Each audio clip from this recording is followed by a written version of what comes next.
Muito bem, nós sabemos que a Bíblia, esse livro maravilhoso, este best-seller de todos os livros do mundo, não existe um como a Bíblia, traduzida para milhares de idiomas. Tudo que é idioma, dialetos, a Bíblia foi traduzida. O livro mais lido em todo tempo, a Bíblia Sagrada. Alguns sábios, alguns cientistas, alguns filósofos chegaram a afirmar no tempo do Iluminismo que a Bíblia logo cairia em descrédito por causa da ascensão da ciência.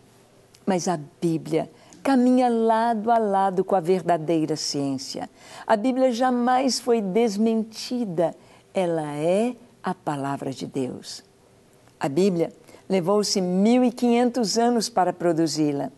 Cerca de 40 autores, homens sábios inspirados por Deus, receberam do Senhor a palavra, escreveram no seu tempo, escreveram dentro da sua cultura coisas que serviriam para todas as culturas, para todas as épocas. Desde o tempo mais primitivo, desde as culturas mais primitivas, até a nossa era da tecnologia e da comunicação. A Bíblia não caiu em descrédito, muito antes, pelo contrário. Ela vai se afirmando mais e mais como palavra de Deus, como inspiração do Todo-Poderoso. E na nossa geração, no século 20 e 21, nós vemos tesouros das Escrituras sendo revelados diante da tecnologia atual, mostrando a veracidade das Escrituras, como, por exemplo, a descoberta dos rolos do Mar Morto, lá nas cavernas de Qumran. Ali estavam escritos de 2.000 anos atrás, mais de 2.000 anos atrás, escrito pelos essênios. Ali estava todo o livro de Isaías. Estão lá, estes manuscritos estão lá no Museu do Livro, em Jerusalém. Ali nós vimos a Arca de Noé, restos da Arca de Noé, a comprovação da existência do dilúvio, do acontecimento do dilúvio, com a arca sobre o Monte Ararat. Como a Escritura havia dito.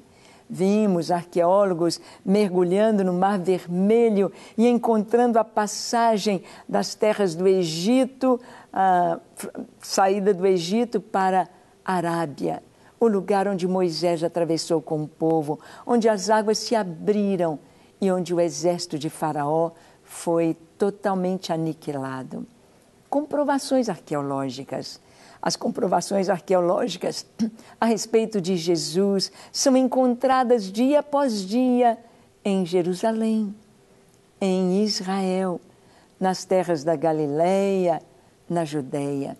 Nós vimos que vivemos em um tempo especial que nos mostra, através da própria ciência, a veracidade da palavra de Deus. E Pedro não podia ser de outra forma, fechar ou concluir a sua carta, passar aquilo que ele queria de mais importante para o povo na conclusão desta carta, como a firmeza nas Escrituras. Não deixar a palavra. Ler, meditar, decorar. É assim que devemos fazer em relação à Bíblia Sagrada. Decorar os seus textos, guardar no coração. Esta palavra é viva e ela tem vida em si mesmo. Decretar a palavra de Deus, proclamar a palavra de Deus, orar a palavra de Deus, viver a palavra de Deus, crer na palavra de Deus. E o mínimo que podemos fazer, ler, tomar conhecimento. A maioria das pessoas que falam contra a Bíblia jamais leram. E quando elas vêm e leem, elas encontram ou se colocam numa posição de escolha. Ou creem e confessam e têm a sua vida mudada e transformada, ou rejeitam e se torna o seu estado tão difícil, tão pior, em pecado, em impiedade.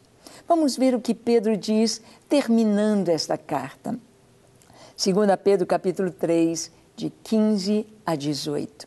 Lemos assim: E tende por salvação a longanimidade de nosso Senhor, como igualmente o nosso irmão Paulo vos escreveu, segundo a sabedoria que lhe foi dada, ao falar acerca destes assuntos, como de fato costuma fazer em todas as suas epístolas, nas quais há certas coisas difíceis de entender, que os ignorantes e instáveis deturpam, como também deturpam as demais escrituras, para a própria destruição deles. Vós, pois, amados, prevenidos como estáis de antemão, acautelai-vos.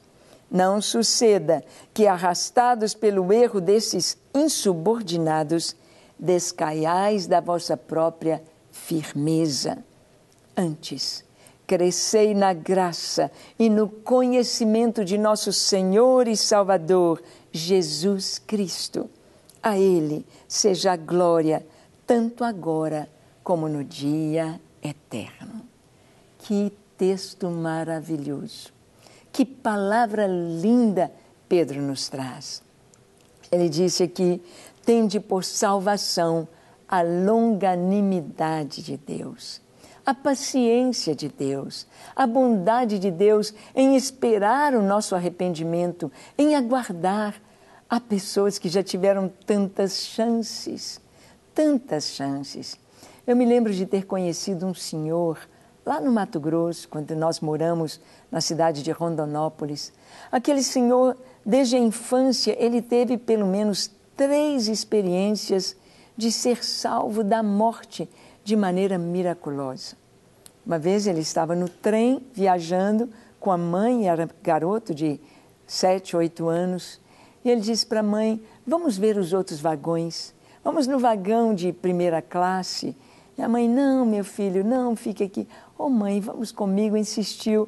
A mãe foi com ele, e quando saíram daquele vagão, o trem descarrilhou, houve o acidente, e aquele vagão onde ele estava, todas as pessoas ali morreram. Os outros vagões machucaram um pouco, mas foram salvos. E eles, exatamente no momento, eles escaparam. Depois ele estava pedindo carona em caminhões, já era rapaz, e o moço do caminhão disse: olha, não vou continuar levando você, você fica aqui no posto de gasolina, pegue carona com outro. E ele ficou e pegou carona com outro, e lá na frente ele encontra aquele caminhão que ele estaria como caroneiro. Ele encontra aquele caminhão com o seu motorista morto, acidentado. Segunda vez, terceira vez também ele foi salvo. Eu disse: moço, entenda que Deus está falando com você. Deus é paciente com você. Se arrependa dos seus maus caminhos. Se arrependa do pecado. Creia em Jesus e tome-o como seu Salvador. Mas aquele moço achava que Deus tinha obrigação de salvá-lo. Não é assim. Nós precisamos ter a nossa decisão. Você precisa ter a sua decisão.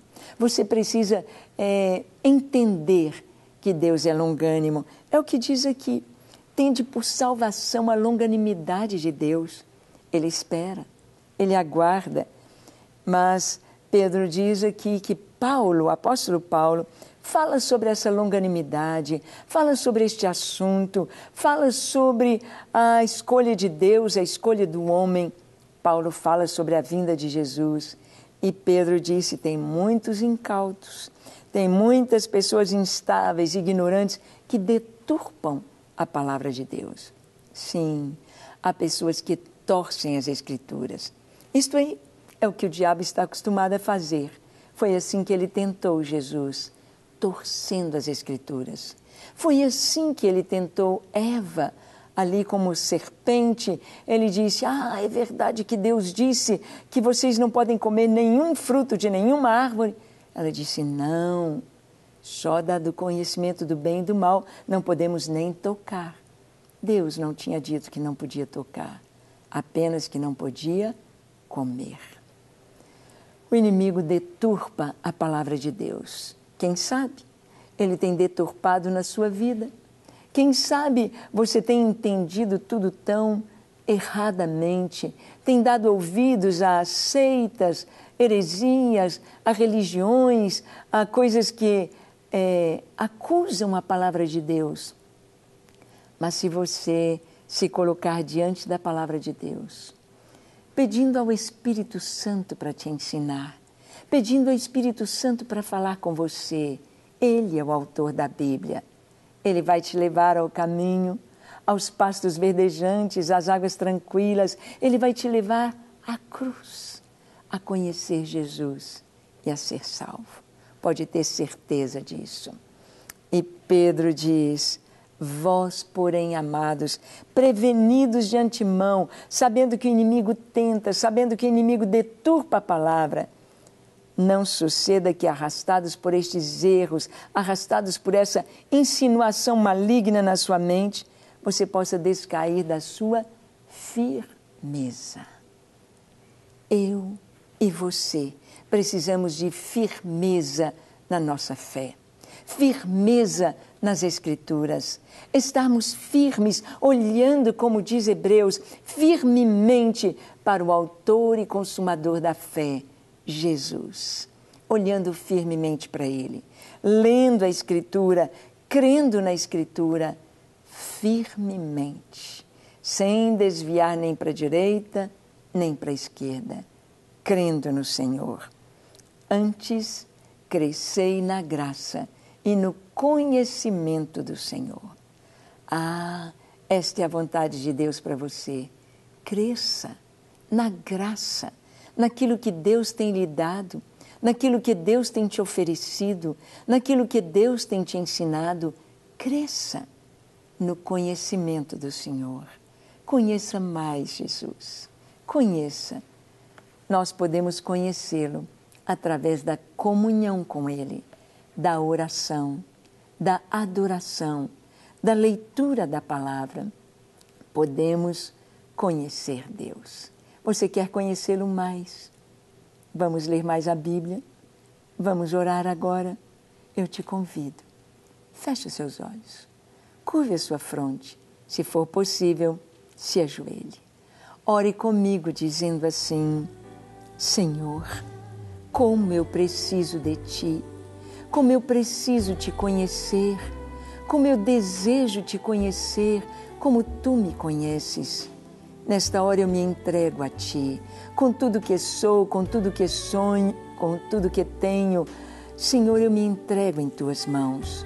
Toma minha vida, lava-me, limpa-me, perdoa os meus pecados. Eu me arrependo de todo o mal e Te entrego o meu viver. Toma minha casa, minha família e guia-nos no caminho eterno, guia-nos em Tua presença. Senhor, dá-me um coração puro, renova dentro de mim um espírito inabalável e que eu experimente mais e mais da Tua doce presença, possa Te amar, Te servir, Te obedecer enquanto eu viver.